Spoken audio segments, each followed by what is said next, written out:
함께 말씀 읽겠습니다.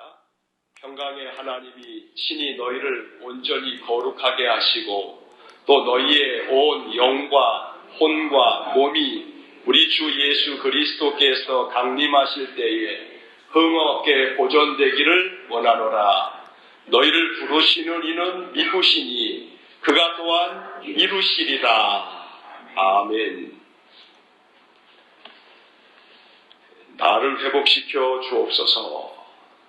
2017년을 시작하면서 회복을 주제로 새벽마다 우리가 기도하고 또 말씀을 나누고 있습니다. 올 한 해 우리의 삶에 많은 영역에서 회복이 이루어지기를 주의 이름으로 다시금 간절히 축원합니다. 회복되어야 할 영역이 참 많습니다.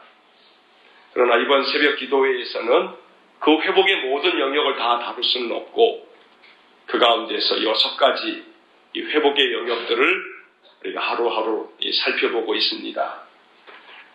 오늘 셋째 날 아침에 우리의 삶 가운데서 회복되어야 할 영역 중에 하나, 바로 상한 감정을 회복시켜 주옵소서.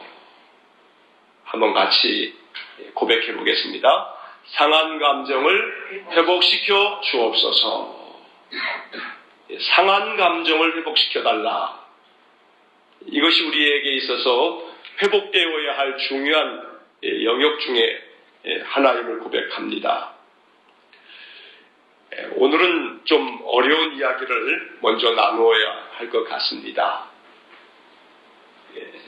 사람의 감정을 알기 위해서는 먼저 인간을 우리가 잘 이해하는 것이 필요하기 때문에 오늘 아침에 조금 딱딱한 이야기처럼 들려도 제가 천천히 이야기할 테니까 하나하나를 잘 생각하면서 마음으로 오늘 말씀을 이해하고 또 받아들이실 수 있기를 바랍니다. 사람을 구성하는 요소에 대해서 우리가 먼저 이해할 필요가 있습니다.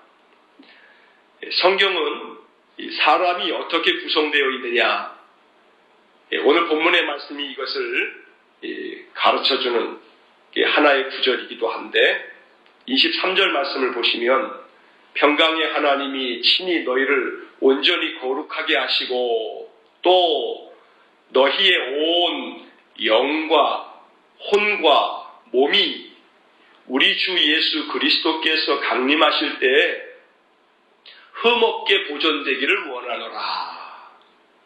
사도 바울은 사람이 어떻게 구성이 되어져 있는지 그리스도께서 강림하실 때까지 이 사람이 잘 보존되기를 원한다. 이렇게 권하고 있습니다. 그런데 여기서 이 사람이 세 가지로 구성되어져 있다고 바울은 말하고 있습니다. 영과 혼과 몸입니다. 영이라고 하는 것을 우리는 영어로 스피릿, 또 혼이라고 하는 것을 소울, 그리고 이 몸은 말 그대로 그냥 바디입니다. 전통적으로 기독교 신학은 영과 혼과 몸 혹은 육, 이 세 가지가 인간을 구성하는 요소라고 이렇게 이해를 했습니다. 사실 이 세 가지를 정확하게 구분을 해서 이해한다라고 하는 것은 쉽지가 않습니다. 이 몸은 이렇게 물질로 되어져 있고 볼 수 있고 또 만질 수 있으니까 몸을 이해하는 것은 어렵지 않습니다. 그런데 영이라든가 혼이라든가 이것은 비물질적인 것이기 때문에 눈에 보이지 않고 만질 수 없기 때문에 이 영과 혼에 대한 것을 적절하게 설명을 하고 이해하기가 사실은 쉽지 않은 겁니다. 영과 혼을 나누는 것에 대해서도 이 학자들마다 다양한 견해가 있습니다. 어느 것이 더 옳다라고 말하는 것도 사실 어렵습니다. 어떤 사람은 영과 혼은 분명히 구분이 된다.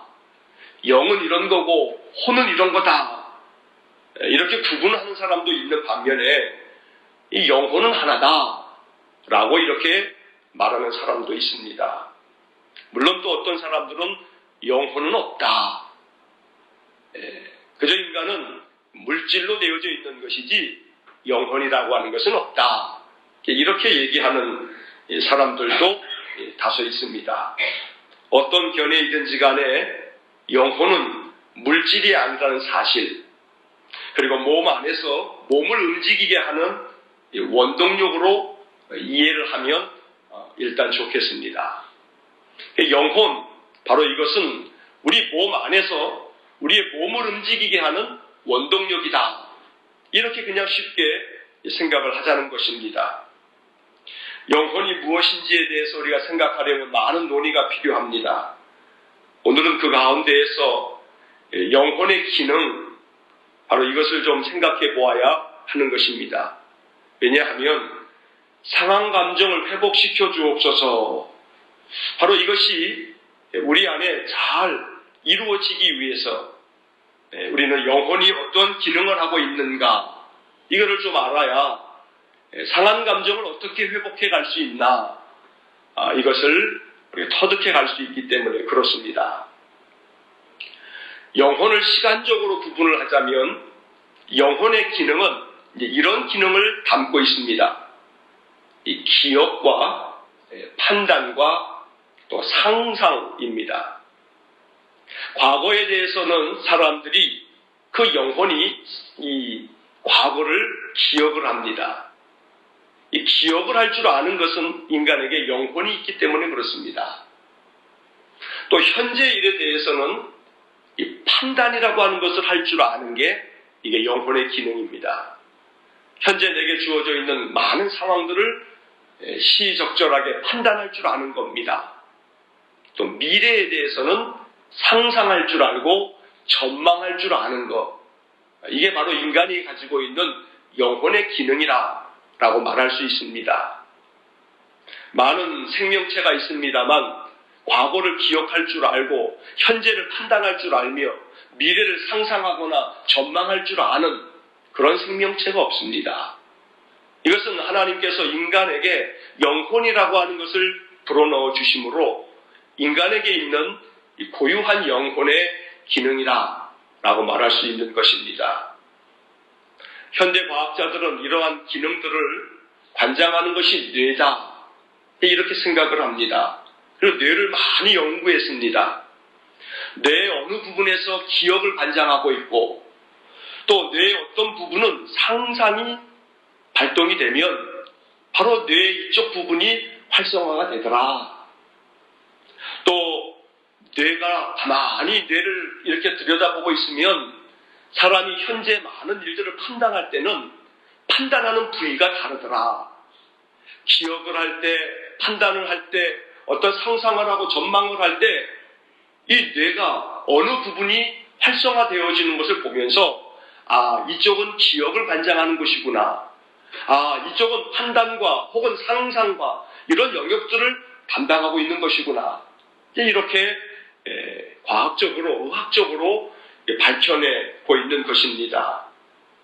하지만 아무리 인간의 이 의학이 앞으로 어느 만큼까지 이게 발전이 될 수 있을지는 알지 못합니다만 뇌가 어떻게 작동되고 있는지 혹은 어떤 원리에 의해서 이 뇌가 움직이고 있는지 과연 이것까지 밝혀낼 수 있을지 더 지켜보아야 할 일입니다. 그러나 아무리 뇌의 작동 원리를 밝혀낸다 하더라도 인간이 도무지 밝혀낼 수 없을 것 같은 한 가지가 있습니다. 인간의 뇌는 기계가 아니라는 겁니다.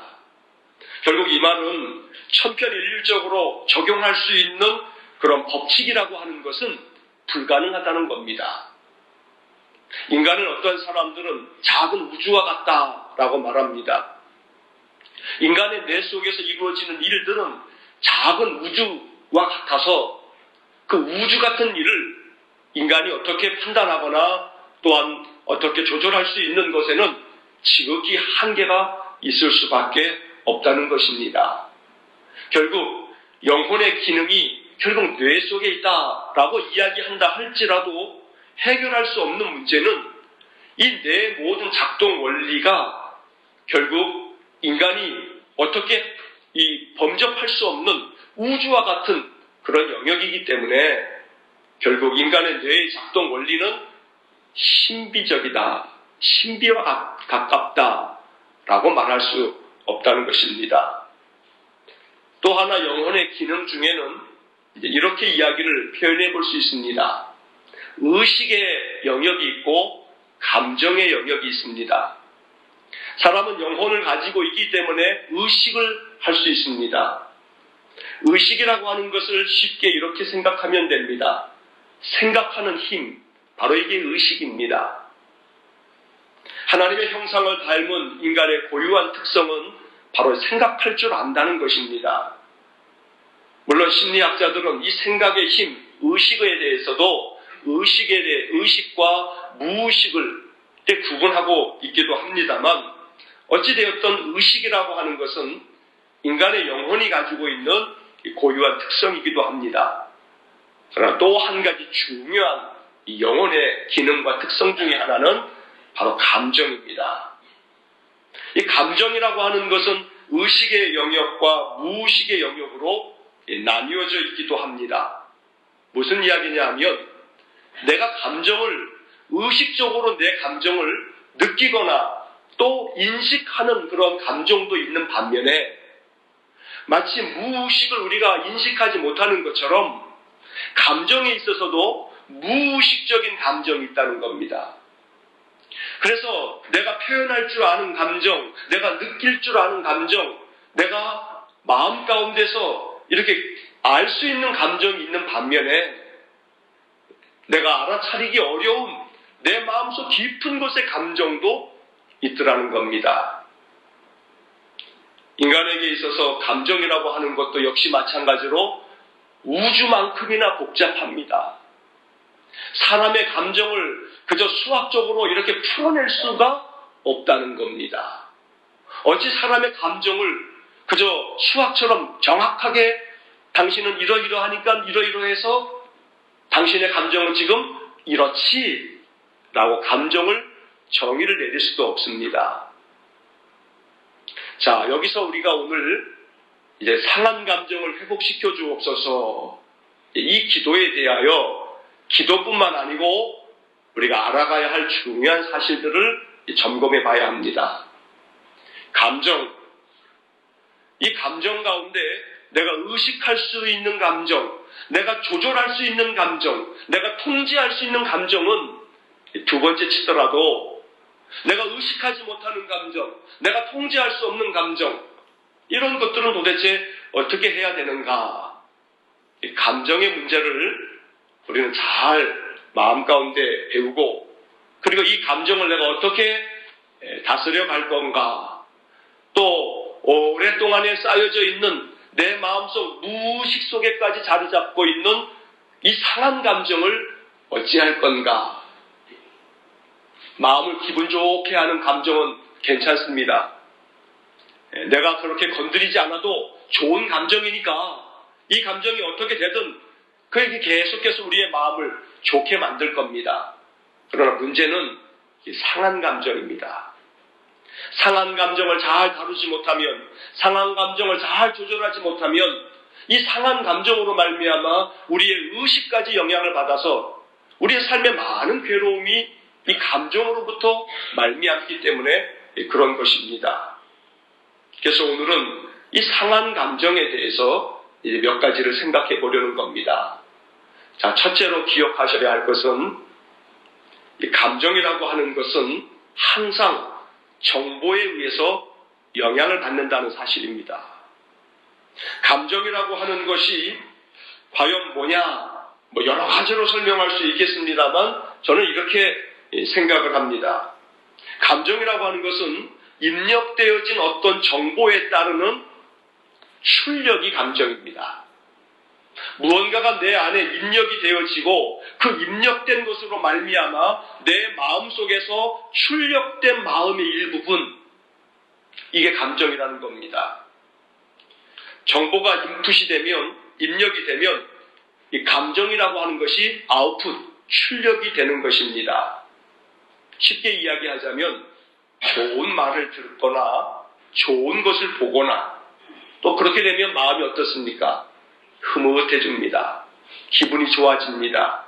마음이 따뜻해지고 마음이 상쾌해집니다. 감정이, 기분이 좋아집니다. 좋은 이야기를 듣고 좋은 말을 듣고 좋은 소식을 듣고 좋은 소리를 듣고 좋은 음악을 듣고 좋은 것을 보면 그럼 기분이 좋아지고 감정이 좋아집니다. 좋은 감정이 출력이 됩니다. 그런데 반대로 아주 못된 소리를 듣고 이 나쁜 소리를 듣고 그리고 또 아주 험한 것을 보고 악한 것을 보면 우리의 감정이 아주 악한 감정, 상한 감정, 일그러진 감정이 출력되어지는 것입니다. 결국은 입력된 정보에 의해서 우리의 감정이 좋은 감정으로 출력이 되지만 반대로 악한 감정, 나쁜 감정, 상한 감정으로도 출력이 된다는 이야기입니다. 그런데 유감스럽게도 우리는 지금까지 살면서 이 세상에 죄악된 수많은 정보들이 입력이 되고 또 지금도 날마다 나쁜 정보들의 홍수 속에서 그저 무차별적으로 입력되는 정보 때문에 우리의 감정은 엄청난 손상을 받고 있다는 사실입니다. 가만히 여러분들의 일상을 생각해 보시기 바랍니다. 여러분들의 하루하루의 일상 속에서 여러분들에게 입력되어지는 정보를 한번 생각해 보시면 좋은 소식이 많습니까? 아니면 험하고 나쁜 소식이 많습니까? 나쁜 소식이 많습니다. 좋은 것을 보는 게 많습니까?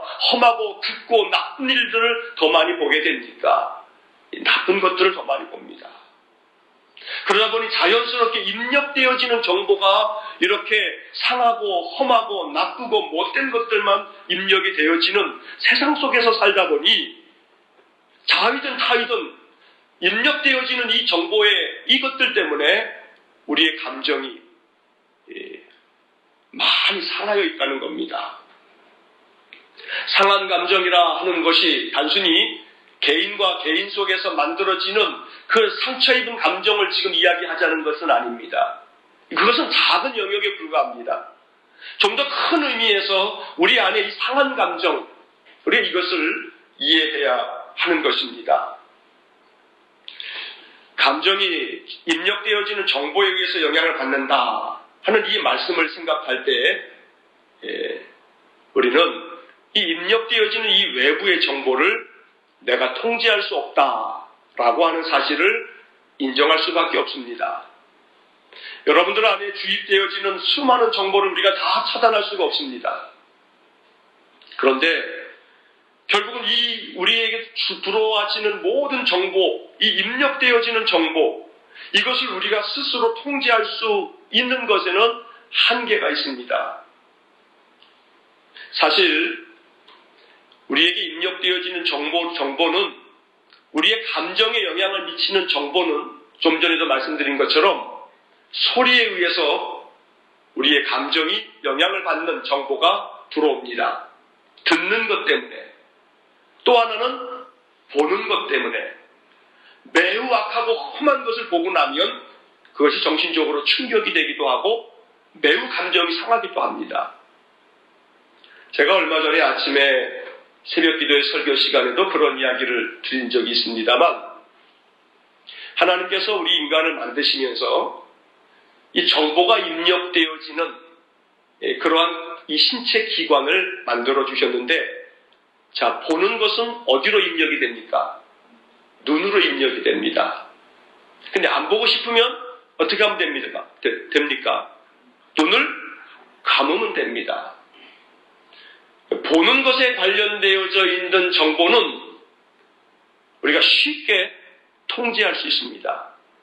눈꺼풀을 그냥 닫아버리면 됩니다. 그런데 들려지는 정보에 대해서는 손의 도움을 받지 않으면 이게 통제할 수가 없습니다. 혹시 여러분 중에 이 귓볼이라고 하죠? 듣기 소리가 들리면 이거 듣기 싫어. 그러면 여러분들 이 귓볼을 작동을 하셔가지고 얘가 탁 접혀가지고 안 듣게 하실 수 있는 분 계십니까?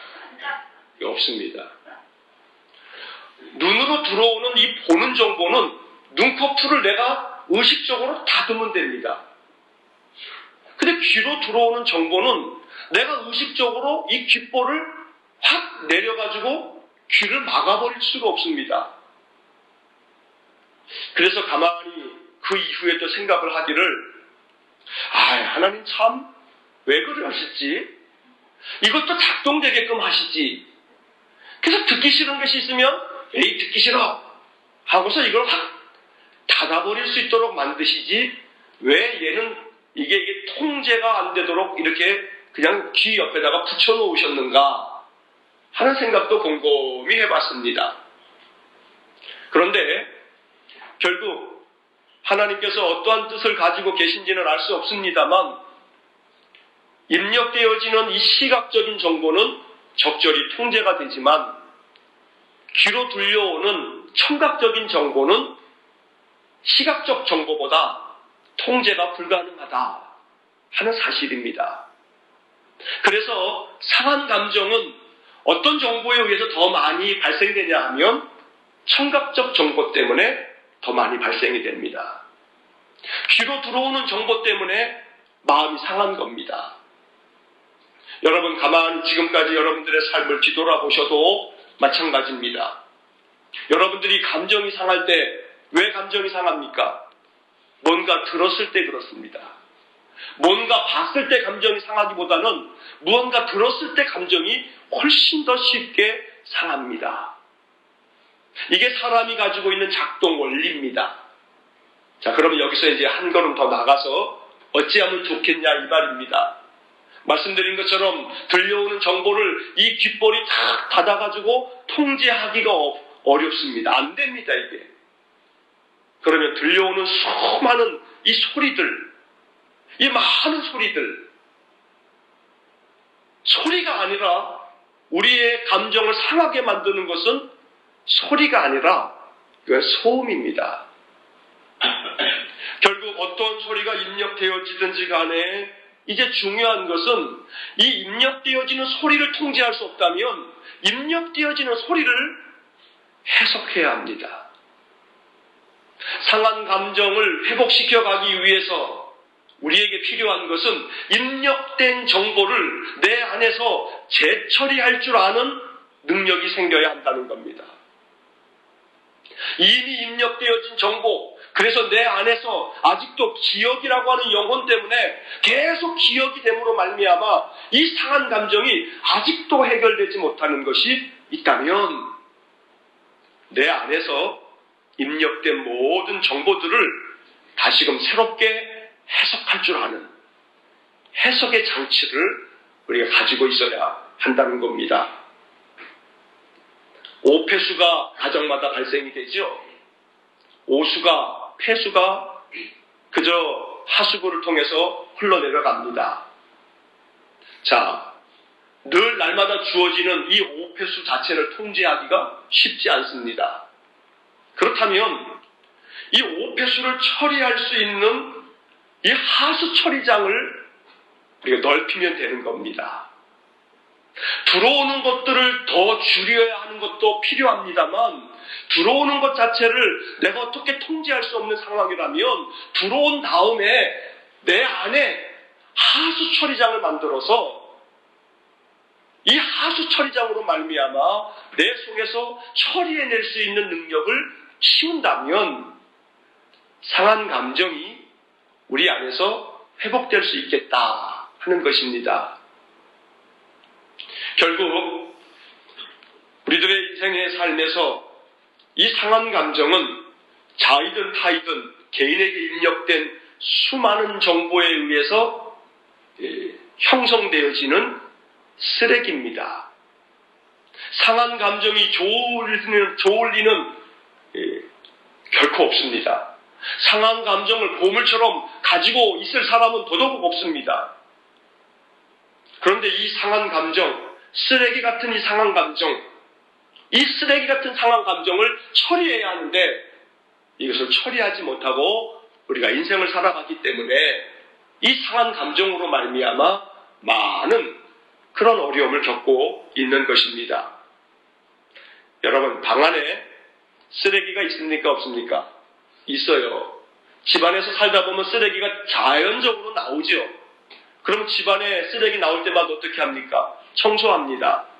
자, 청소하고 나면 청소하자마자 그 쓰레기를 갖다가 내버리는 사람도 있는 반면에 어쨌든 청소하고 나면 그 청소한 것들을 방 안에다가 쓰레기통을 하나 만들어서 쓰레기통에다 담아둡니다. 그리고 쓰레기통에 이 담겨져 있는 이 쓰레기들이 모아지면 어떻게 해요? 봉투에 담아서 내버립니다. 그런데 만약에 이 쓰레기가 모여졌는데 쓰레기 더미를 봉투에다가 10리터, 20리터, 50리터짜리에다가 잘 묶어놓고 난 다음에 내다버리지 아니하고 베란다에다가 하나씩 쌓아두는 사람이 있습니까? 없습니다.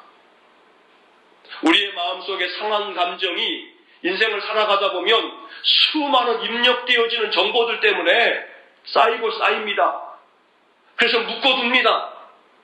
그런데 안타까운 것은 이 상한 감정을 갖다 내다버려야 되는데 내다버리지 아니하고 처음에는 앞베란다에다가 쌓아놓고 그 다음에는 뒷베란다에다가 쌓아놓고 이제 쌓아둘 데가 없으니까 방 구석에다가 저쪽에다 챙겨두고 그게 차곡차곡 쌓이다 보면 이제 쓰레기 더미가 거실에다가도 작은 방에다가도 안방에다가도 온 방 구석구석에 다 뭐가 쌓이냐면 쓰레기 더미가 쌓입니다. 그러면 그 쓰레기 더미 제때 치우지 않으면 쓰레기 더미에서 뭐가 나옵니까? 냄새가 나옵니다. 처음에는 시각적으로만 불편합니다만 그 다음부터는 후각적으로도 불편합니다. 냄새가 진동합니다. 내가 의식할 정도로 그렇게 냄새가 납니다. 상한 감정이 그와 같습니다. 인생을 살아가다가 어떤 이유 때문에 발생이 되었던 상한 감정이 제때제때 처리가 되지 않으면 그러면 이것을 오래 두면 여기서 냄새가 납니다. 그러면 이 상한 감정이 내 의식에까지 영향을 미쳐서 내 의식적인 모든 일상의 삶이 유쾌하지 않습니다. 찝찝합니다. 마음이 답답해집니다. 여러 가지로 마음의 의식이 이 상한 감정 때문에 괴로워지기 시작합니다. 좀 전에 말씀드린 것처럼 그렇다면 입력되어지는 정보, 발생되어지는 이 쓰레기들, 사실은 이것을 이제 처리할 수 있는 쓰레기 처리장, 이것이 있으면 된다는 겁니다. 상한 감정을 회복시켜 주옵소서. 이 기도는 다름 아닌 내 마음속에 이제는 쓰레기 처리장을 건설하게 해주십시오. 이런 기도라고 말할 수 있는 겁니다. 한 도시를 세울 때 중요한 것은 이 도시에서 발생되어지는 오폐수를 비롯한 쓰레기 더미를 어떻게 처리할 것이냐, 이것을 생각하지 아니하고 도시를 만들지 않습니다. 건물을 지을 때에도 오폐수가 나갈 수 있는 하수관, 오수관들을 만들어 놓지 아니하고 건물을 짓는 경우는 없습니다. 그러면 우리의 마음에도 마찬가지입니다. 마음을 볼 수가 없고 만질 수가 없고 잘 알 수 있는 영역이 아니기 때문에 마음은 어떻게 하지 못했던 것이 지금까지는 한다면 오늘 이제 이 아침에 마음에도 쓰레기 처리장이 필요하구나, 이것을 마음속에 이제 알으셔야 된다는 것입니다. 제가 신혼 때 의정부 신곡동에서 처음 신혼 살림을 시작했습니다. 이 반지하 단칸방에서 살았는데 이 반지하의 특성상 오수가 발생하면, 하수가 발생하면 그게 이제 반지하 지하방 밑에 이렇게 개수대 밑에 위치든 어디든 거기에 큰 웅덩이를 파가지고 일단 그걸로 이렇게 내려갑니다. 그리고 난 다음에 거기서 이제 모터로 이게 바깥으로 이제 바깥에 있는 하수 쪽 이렇게 연결되어지는 곳으로 퍼내는 겁니다.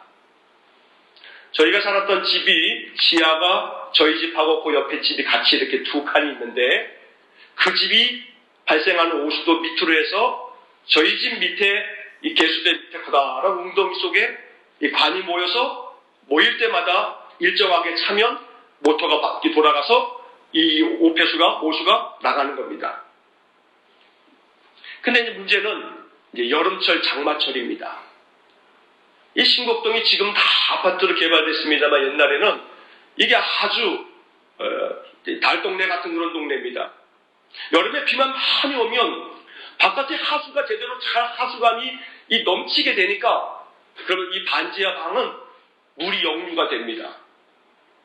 이 여름만 되면 이 역류가 되는 물이 안방의 장판 밑으로 다 스며들어가지고 장판이 철렁철렁 몇 년을 살면서 맨날 여름만 되면 장판 걷어내고 농 옮겨놓고 이게 일이었습니다. 하수 처리 시설이 제대로 갖추어지지 않으면 그러면 이런 낭패를 보는 것입니다.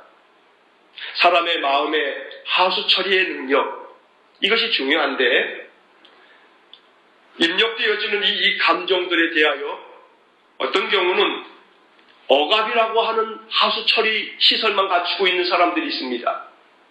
감정이 들어오게 되면 감정을 그냥 억압시켜 놓는 겁니다.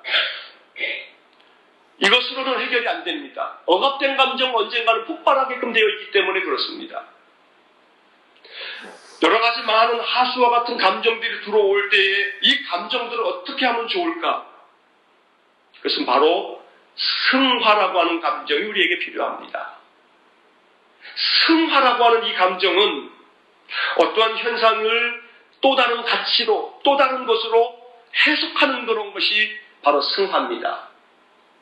우리의 마음속에 들어오는 수많은 정보들, 수많은 입력되어지는 그러한 소식들, 소리들, 이것이 우리 안에서 여러 가지 감정을 일으킬 때 좀 전에 말씀드린 방법으로라면 해석이라고 하는 처리시설이 있어야 되고 우리의 감정들을, 우리의 생각들을 승화시켜 나가는 그러한 처리시설이 우리 안에 잘 작동되어야만 이 감정들이, 특히나 상한 감정들이 우리 안에 쓰레기 더미로 쌓여가지 않는 것입니다.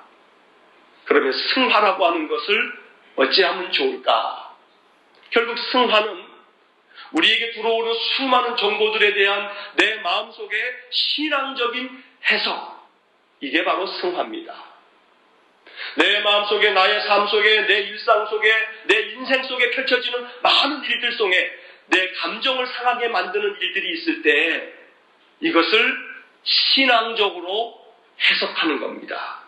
이게 승화입니다.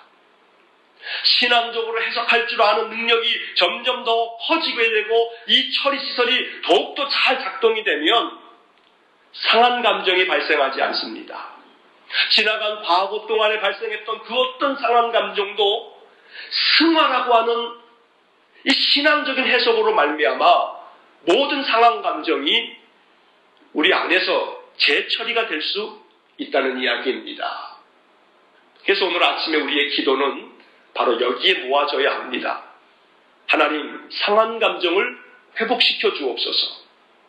내 마음속에 모든 감정을 상하게 만드는 수많은 오폐수와 같은 이 상한 감정들을 내 안에서 쓰레기 더미처럼 쌓아두는 것이 아니라 재처리할 수 있는, 처리해버릴 수 있는 쓰레기 처리장을 만들어 주십시오. 승화의 처리장을 만들어 주십시오. 신앙적인 재해석의 능력을 내 안에서 허락해 주십시오. 여러분들의 과거의 삶 속에서 또 지금 현재 여러분들의 인생 속에서 만들어지고 있는 수많은 감정들, 그 가운데 많은 마음을 상하게 하는 상한 감정들, 결국 이것을 신앙적인 가치관으로, 신앙적인 힘으로, 신앙적인 해석으로 승화시켜 나가면서 우리 안에 상한 감정이 쓴뿌리가 되지 않도록 늘 날마다 상한 감정을 처리해 나갈 줄 아는 신실한 믿음의 사람이 될 수 있기를 주의 이름으로 간절히 축원합니다.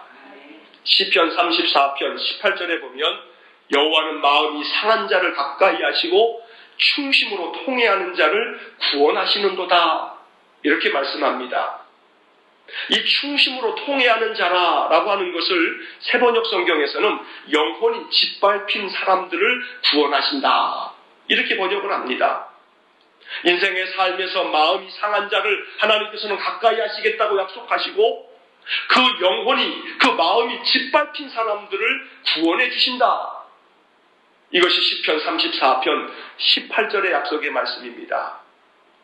인생을 살아가면서 건강의 문제로, 혹은 재정의 문제로, 관계의 문제로, 신앙의 문제로, 여러 가지 모양의 문제로 말미암아 우리의 마음이 상하여 있을 때 하나님은 마음이 상한 자를 가까이 해주십니다. 우리에게 다가와 주십니다. 그리고 그 영혼이 짓밟혀 있는 그 사람들을 하나님은 구원하시겠다고 약속하고 있는 것입니다. 오늘 우리가 읽은 데살로니가전서 5장 23절과 24절의 말씀, 사도 바울은 평강의 하나님이 친히 너희를 온전하게 거룩하게 만들어 줄 거다. 영과 혼과 몸이 주님이 강림하실 때까지 흠없이 보존되기를 원하노라. 우리의 이 육신뿐만 아니고 우리의 영혼까지, 영혼 가운데 우리의 의식만이 아니고 우리의 감정까지, 그 감정 중에서도 우리의 상한 감정, 하나님께서 어루만져 주셔서 주님 오실 때까지 흠없이 보존되어지는 놀라운 축복이 있으시기를 간절히 축원합니다. 2017년 올 한 해를 사시면서 여러 가지 많은 영역 속에서 우리의 감정은 또다시 상할 겁니다. 감정이 상할 일을 만날 때마다 기도하셔야 합니다. 오늘 아침에 이 말씀을 생각하셔야 합니다. 하나님, 내 마음속에 신앙적으로 해석할 줄 아는 승화라고 하는 감정의 이 재처리 시설, 쓰레기 처리장을 내게 허락해 주십시오. 이 쓰레기 처리장이 잘 작동될 수 있게 해주십시오. 날마다 기도하시면서 감정을 잘 다스려가고 회복시켜가는 은혜가 있으시기를 간절히 축원합니다. 의지로 될 것 같은데 의지로 잘 안 됩니다. 그래서 여기도 마찬가지로 은혜가 필요한 것입니다. 오늘 본문의 데살로니가전서 5장 24절이 이제 마지막 결론입니다. 24절을 한 번만 다시 한번 읽겠습니다. 너희를 부르시는 이는 미쁘시니 그가 또한 이루시리라. 아멘. 영과 혼과 몸을 흠없이 보존하기 위해서 하나님께서는 24절 너희를 부르시는 이는 믿음직하시고 신실하시니 그 하나님께서 또한 이것을 이루어 주실 것이다. 우리의 영과 혼과 몸을 잘 흠없이 보존해 주시는 것, 이것을 이루어 주시겠다 하고 약속하고 계시는 것입니다. 상한 감정을 회복시켜 주옵소서. 하나님께서 데살로니가전서 5장 24절의 말씀을 통해서 이것을 흠없이 보존되도록 이루어 주시겠다고 약속하셨으니 이 말씀을 굳게 붙잡고 올 한 해도 우리의 삶 속에서 반드시 많은 일들을 겪으면서 감정이 상할 텐데, 상한 감정을 만날 때마다 오늘 이 말씀 마음속에 기억하여서 신앙적인 해석으로 이 상한 감정을 재해석함으로 처리해 가면서 이것이 내 힘으로 안 되니 하나님 이루어 주십시오 기도하면서 올 한 해의 모든 우리의 감정이 하나님의 은혜를 얻기를 주의 이름으로 축원합니다. 어제도 말씀드린 것처럼 감정은 찬송으로, 의지는 기도로 우리의 신앙의 삶이 올 한 해 이렇게 아름다운 믿음의 삶이 되시기를 주의 이름으로 간절히 축원합니다. 기도하겠습니다. 사랑이 많으신 아버지 하나님, 인생을 살다 보니 크고 작은 많은 인생의 수많은 일들 때문에 우리의 감정이 상할 때가 얼마나 많은지 모릅니다. 일 때문에 감정이 상하고, 사람 때문에 감정이 상하고, 또 나 자신 때문에 감정이 상하고, 상한 감정이 마음속에 쌓이고 쌓여서 이 속에서부터 참으로 부패한 많은 것들이 나와서 우리의 의식을 괴롭힙니다. 주님, 간절히 원합니다. 상한 감정을 회복시켜 주옵소서. 상한 감정을 재처리할 수 있는 마음의 이 재처리 시설을 만들어 주옵소서. 우리의 의지로 잘 되지 않으니 오늘 데살로니가전서의 약속의 말씀처럼 영과 혼과 몸이 흠없이 보존될 수 있도록 하나님께서 이 일을 도와주시고 이루어 주옵소서. 2017년 한 해를 살면서 상한 감정이 일어날 일들이 앞으로도 많이 있을 터인데 그때마다 하나님, 날마다 이 상한 감정을 위해 주님께 기도하면서 찬송하면서 상한 감정이 내 마음속에 쌓여가지 않도록, 이것이 쓴뿌리가 되지 않도록 날마다 믿음 안에서 해석하여 기도함으로 해결해 나갈 수 있는 저희 모든 믿음의 사람들 되게 하여 주옵소서. 예수님 이름으로 기도하옵나이다. 아멘.